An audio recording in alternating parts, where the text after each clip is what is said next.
Hello, welcome, and Assalamu alaikum. First of all, thanks a lot for your precious and supporting comments for the first lecture. Today I am here with the second lecture, and that is our chapter number one, which is electric current and Ohm's law. So first of all, electric current. Electric current means the rate of flow of charge, or we can say that flow of charge in a unit time is called electric current. So by formula we can write it as I is equal to Q by T, which is where Q is the charge and time is the second. So its unit is coulomb per second, or SI unit is ampere. The other units, smaller units, are milliampere and microamperes. So there are two types of electric current: electronic current and conventional current. Electronic current means when a current is going to flow from lower potential to higher potential is called electronic current. For understanding this, we have a conductor and it has a free charge, which I have taken a negative charge, say electron. So electronically or theoretically we can say that this negative will be attracted by the positive terminal of the battery, because this conductor is connected to a battery. So the electron will be attracted by the positive terminal of the battery and will be repelled from the negative terminal of the battery. So the current will flow from the negative side to the positive side. But conventionally, we always take positive terminal is higher potential and lower terminal is low and negative terminal is at lower potential. So it's mean that current is going to flow from lower potential to the higher potential. But conventionally we know that water always moves from higher potential to lower potential, so the energy will be provided to us. And similarly, uh, if we have a car standing at a height, and if we release the car without any providing energy or any engine, so it will move toward the lower potential. But it is not possible that it should move from the lower potential to the higher potential. So that's why we are going to use the another terminology, that is conventional current. So electronic current and conventional current both are the same things. The only difference is the difference in their direction. The effect produced by the electronic current will be equal to the conventional current. Both will produce the same effect and result. So practically conventional current will be considered. Then electric potential. Work done in a moving a unit positive charge from one point to another point is called electric potential, or the position or hold of energy by a charge at a point. Let's suppose we have 2 points, point A and points B. So the energy that a charge possesses at a point A will be VA, and the energy that a charge possesses at point B will be VB. So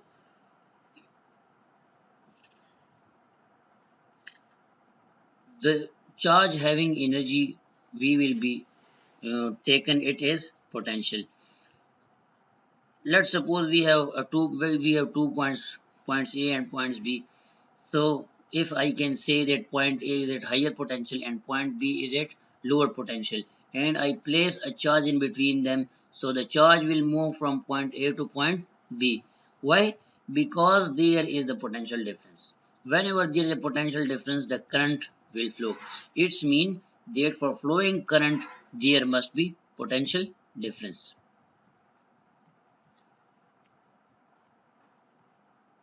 Then here is our second page. So we are studying electric potential. V is equal to W by Q. Its unit is joule per coulomb, which is equal to volt. And then comes the resistance. Resistance is the opposition to flow of current. We know that in the world anything cannot be perfect or ideal. In everything there would must be something opposition. So similarly, if we are going to use a copper wire or aluminum wire or silver wire or even a gold wire, which is a good conductor of electricity, there will must be a position to the flow of current, and that is called resistance. So the resistance is denoted by R, and its unit is ohm. Its unit is volt per ampere, which is equal to 1 ohm. Factor dependency. This resistance is totally dependent over two factors, and that is length and area of the conductor. When there is a greater length means greater number of charges. So when there are more number of charges, when there is greater number of charges, it means there are a lot of charges and they will colliding with each other, so more chances for collision, and by increasing the collision the resistance will also be increased.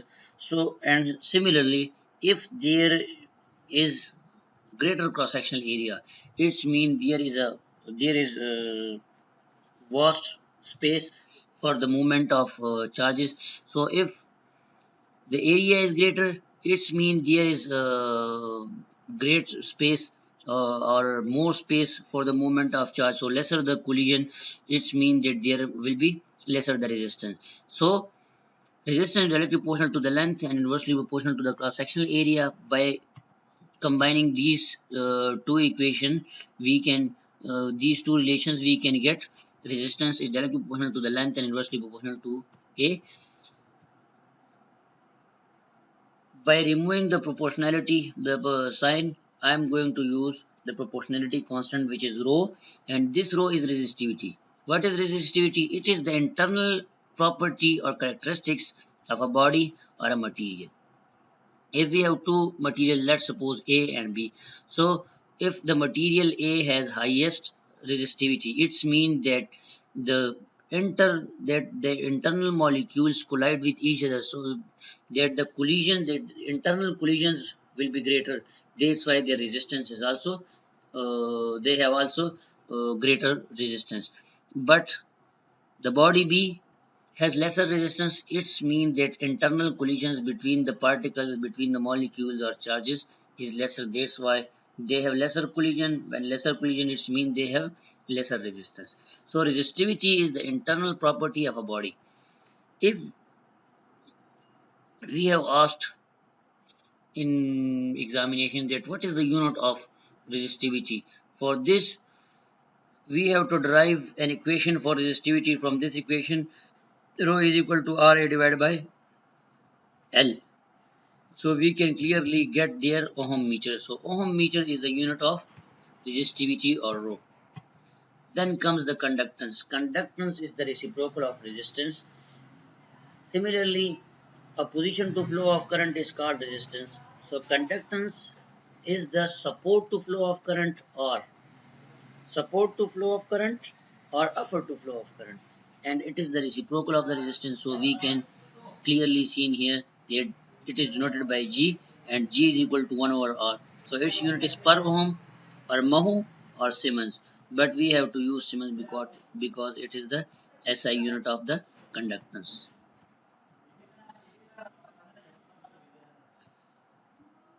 And then comes conductivity. Similarly, it is the reciprocal of the conductivity. It is the internal property of a body. It's mean to support flow of current. Reciprocal of resistivity. Rho is equal to 1 over sigma is equal to 1 over rho. So if we are supposed to find its unit, then it is Siemens per meter. Then comes the important topic, and that is carbon coding. For carbon coding, we have to remember this one line: BB Roy. It is the name of a lady, and she belongs to Britain, UK. So BB Roy, Great Britain, very good wife. This is the characteristics of her, that she is a very good wife. So BB Roy, Great Britain, very good wife. From the first elements, we can use it for color coding. B means black, this be brown, red, orange, yellow, green, blue, violet, grey, and white. And I have assigned them numerical values from 0 to 9. Tolerance is the acceptable difference from the original value. For gold it is 5%, for silver it is 10%, and if there is no color, that is 20%. So let's have an example, and in this example we will clear our concept. I have a resistance here, and we can clearly see that five there are four bands, sorry, A, B, C and D. The first two bands, A and B, these two bands are used for the first two digits.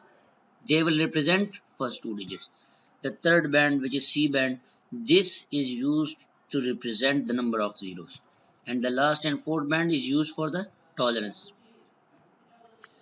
From this example, we can clearly see that first band is red. So go to the sentence and check what is the number of red. So red is 2. Then brown mean 1. So it's mean 2 and 1 means 21. So I have written here 21. And then the third band is orange, and orange has a number of 3. So I have to place 3 zeros. So it's mean 21,000. The fourth band is the gold band, and which is 5%. So I have added and subtracted here 5%. It's mean that its value will be 21,000 plus or 5%. It's mean that it must be something like this. Nearly will be equal to 21,000 ohm. So this is the carbon coding, an important one topic, and here is our last page, and we are going to study relationship of resistance and temperature. Resistance of a metallic conductor increases with the increase in temperature. Whenever there is increase in temperature, it's mean that the kinetic energy of the molecules get increased. When kinetic energy increases, it means they will move with a greater speed, so their collision rate increases and the resistance increases. So change in resistance is equal to delta RT. For change in resistance, delta R is equal to RT minus R naught. R naught is the original resistance, which is at 0 degree centigrade, and RT is the temperature of the conductor when we have applied temperature or we have increased the temperature. So delta R is directly proportional to the R naught or the original resistance, and delta R is directly proportional to the temperature. So by combining these two equations, we have delta R is directly proportional to R naught into T. By putting the value of delta R, we can get this equation: delta RT minus R naught is equal to RT minus R naught, sorry, RT minus R naught is equal to alpha R naught T. What is this alpha? This alpha is the temperature coefficient of a resistance, and it is the increase. This temperature coefficient is the increase in resistance per ohm per degree centigrade, or simply the increase in resistance of original resistance with respect to increase in 1 degree centigrade of a temperature. So by rearranging this equation, we can get RT, this minus R naught will be moved towards the right side. So we will get this equation: RT is equal to R naught plus alpha R naught T, and RT is equal to R naught into 1 plus alpha T. I have taken R naught common. For finding the value of A, alpha temperature coefficient, it can be clearly seen that delta R divided by R naught T. Now there are two types of temperature coefficient: positive temperature coefficient and negative temperature coefficient. Positive temperature coefficient, we can write it in a short form PTC, positive temperature coefficient PTC, and NTC means negative temperature coefficient. Positive temperature coefficient means that resistance will increase with respect to the temperature. As temperature goes increasing, resistance will also increase, and as resistance as temperature, and NTC means negative temperature coefficient. It means that whenever temperature is going to increase, resistance will be decreased. Our last topic is ohmic conductor and non-ohmic conductors.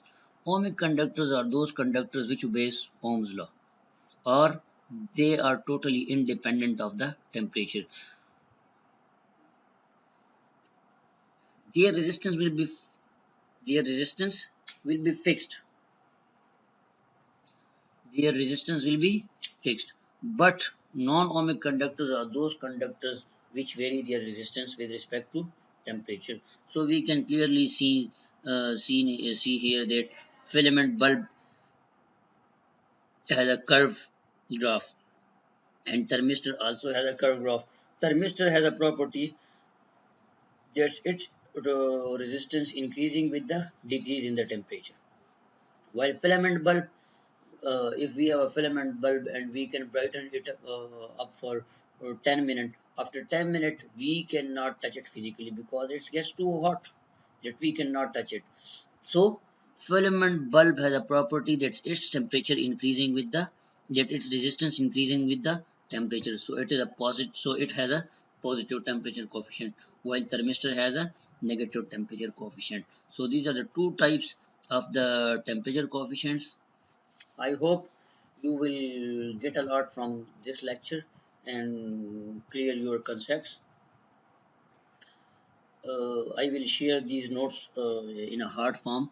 So please go through them, and inshallah you will have a clear and sound concept. Thank you. Keep supporting us and keep following us. Inshallah, this will be very helpful and fruitful for your test preparation. Take care. Allah Hafiz.